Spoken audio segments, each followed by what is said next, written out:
Assalamualaikum warahmatullahi wabarakatuh. Kembali lagi di channel Ari Kurniawan 13. Oke, untuk video kali ini saya hanya bahas yang ringan-ringan aja karena ada beberapa yang tanya, Bang, charger yang bagus itu apa sih? Atau Bang, tempered glass yang dipakai apa sih?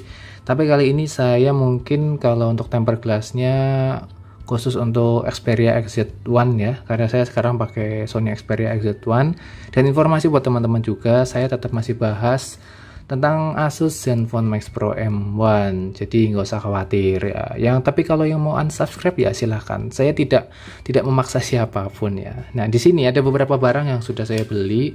Yang pertama ada power bank dari Delcel, kedua ada charger dari Zola, terus ada tempered glass itu dari Fufu. Nah, untuk tempered glass sendiri untuk Max Pro M1 itu saya kalau beli nggak pernah yang harganya di atas 50.000 ya.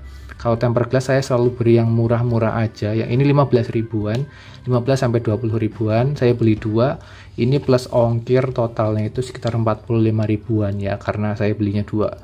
Jadi untuk yang tempered glass itu saya nggak suka yang harganya mahal-mahal gitu ya, karena kalau yang mahal itu biasanya ini yang full gitu loh, yang ada kadang ada item-itemnya gitu, atau yang pinggirannya nggak nempel, karena HP-HP sekarang itu kan di samping-sampingnya itu di bezelnya itu agak melengkung-melengkung gitu ya. Jadi untuk tempered glass yang penuh itu malah nggak enak dipakai.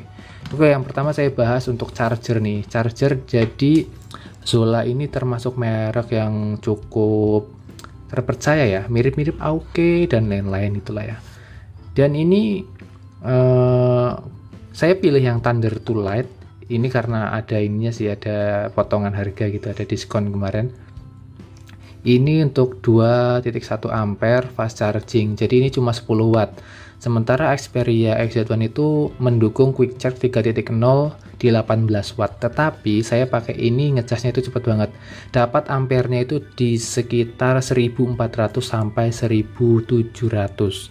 Itu cukup cepat ya, karena Xperia XZ1 itu baterainya kan kecil, hanya 2700 mAh. Dicas dengan kecepatan 10 watt ini ternyata nggak nyampe 1,5 jam udah penuh. Dan kalau kalian mau pakai Max Pro M1 buat ngecas, ini salah satu charger yang saya rekomendasikan, tetapi dengan versi yang lebih besar lagi, maksudnya wattnya ya. Ada dari Zola ini ada beberapa tipe charging yang modelnya itu dikhususkan misalnya untuk quick charge yang misalnya 18 watt atau 15 watt. Bahkan yang lebih dari itu juga ada. Nah, untuk fitur-fiturnya di sini apa aja? Yang pertama, premium performance dengan 10 watt dual output. Jadi outputnya ada dua di sini. Dua-duanya sama, 10 watt semua. Kadang kan ada beberapa yang sebelah itu berapa watt, sebelahnya berapa gitu ya. Jadi nggak rata, tapi kalau ini rata. Dan kalau dilihat build kualitasnya itu enak.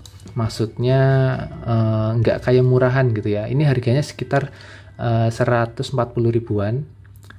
Ya wajar ya, untuk charger itu biasanya normalnya itu di bawah 100 ribu, tapi ini harganya 140 ribuan. Nanti saya link semua link yang saya bahas di sini saya taruh di deskripsi buat yang tertarik mau beli.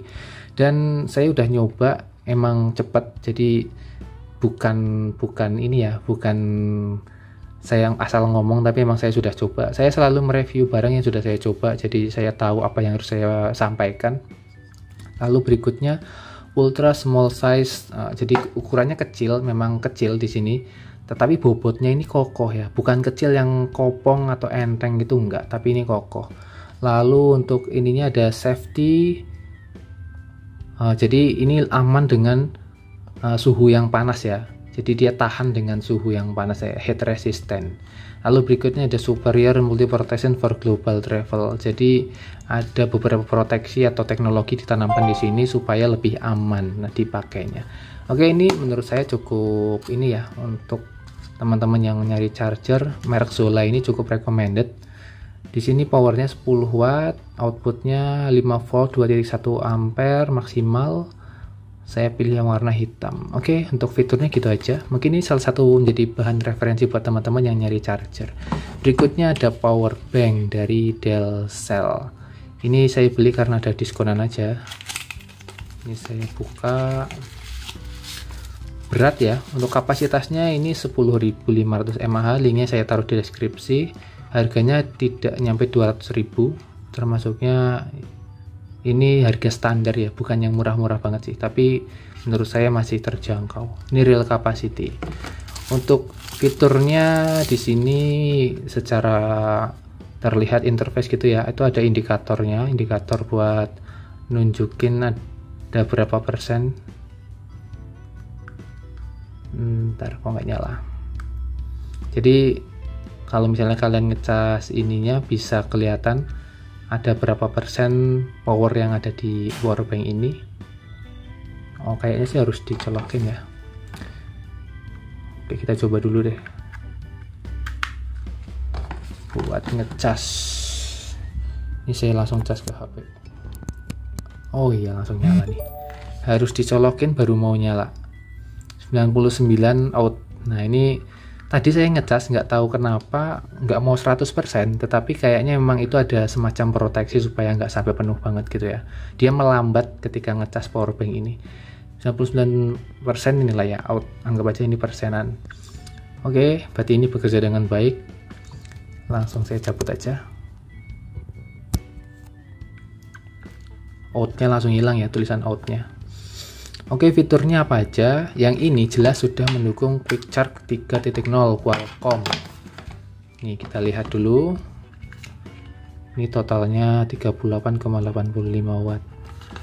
Oke, fiturnya saya tadi baca di mana ya?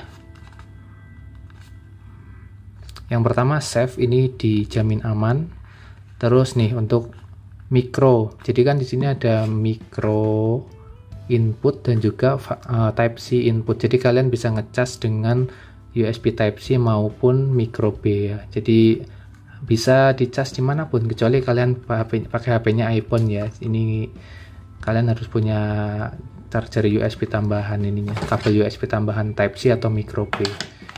Di sini untuk inputnya 5 volt 2 ampere atau 9 volt 2 ampere. Ini untuk micro B. Untuk type C nya 5 volt 3 ampere. Jadi kalau mau pengen cepat ngecas powerbank ini, kalian harus pakai type C supaya arusnya itu lebih besar, power delivery ya. Jadi ini juga kayaknya sih dari type C nya itu bisa output juga. Nih saya baca yang outputnya ya, bener ya, outputnya itu 5 volt 3 ampere untuk type C. Jadi ternyata ini juga bisa untuk ngecas, juga bisa untuk dicas. Jadi dari stop kontak ke sini, nah ini bakal ngisi, dari sini ke HP ininya bakal keluar. Jadi ini multifungsi banget nih. Lalu untuk yang output 2 ini yang 5 volt 2.4 ampere itu yang ini nih, yang warna hitam. Jadi ada dua, ini satunya warna oranye, satunya warna hitam. Terus yang warna hitam itu 3,6 volt.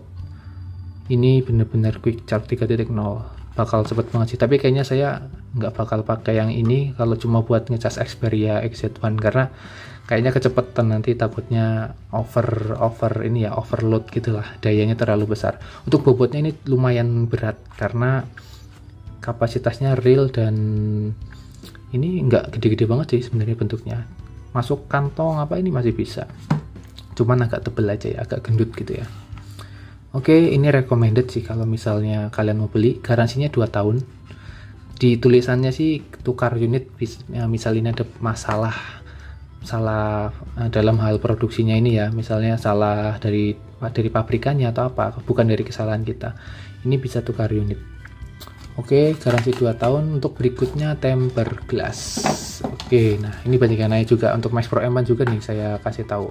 Kemarin banyak yang nanya, ternyata saya salah kasih info untuk Max Pro M1 itu tidak bisa pakai Samsung J7 Pro ya. Tapi nggak tahu kenapa kemarin saya dikasih tempered glass itu tulisannya Samsung J7 Pro, atau mungkin itu cuma wadahnya aja tapi dalamnya buat Max Pro M1.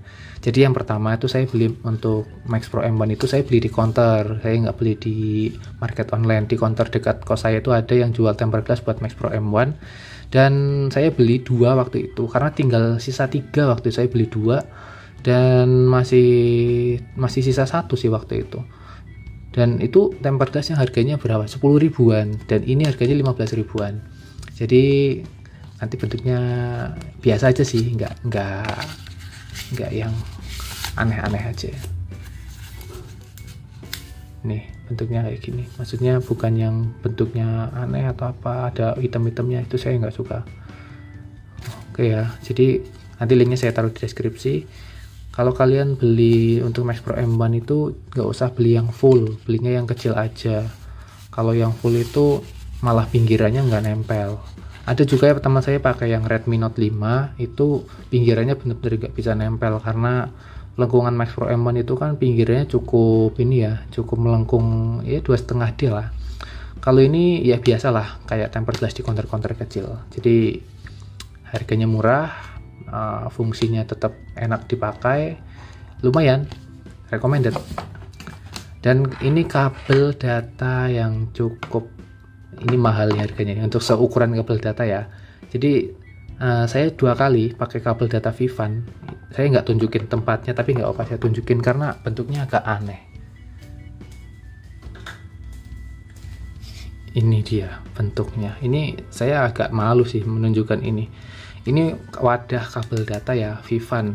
Dan ini belinya di counter, harganya cukup mahal sekitar 65.000. Ini harganya 65.000. Karena kenapa saya bilang mahal?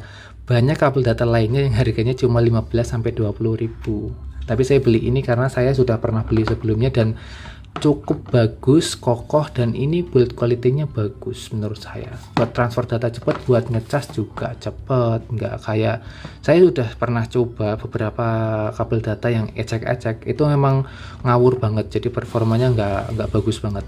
Jadi ini merek Vivan nih teman-teman, kalau mau cari ini bentuknya nggak usah dipikirin yang aneh-aneh ya, karena saya agak malu nih menunjukkan ini. Oke, mungkin itu aja untuk video tips ringan. Jadi untuk link pembelian yang bisa saya kasih link pembeliannya, karena ada yang saya beli offline, ini beli offline nggak di online. Yang lainnya 3 ini saya nanti kasih di deskripsi. Terima kasih sudah menonton, dan jangan lupa untuk tetap like, komen, dislike, nggak apa-apa. Kalau misalnya nggak berkenan lagi dengan channel ini, kalian boleh unsub. Jadi tidak ada masalah, tidak ada paksaan. Terima kasih. Wassalamualaikum warahmatullahi wabarakatuh.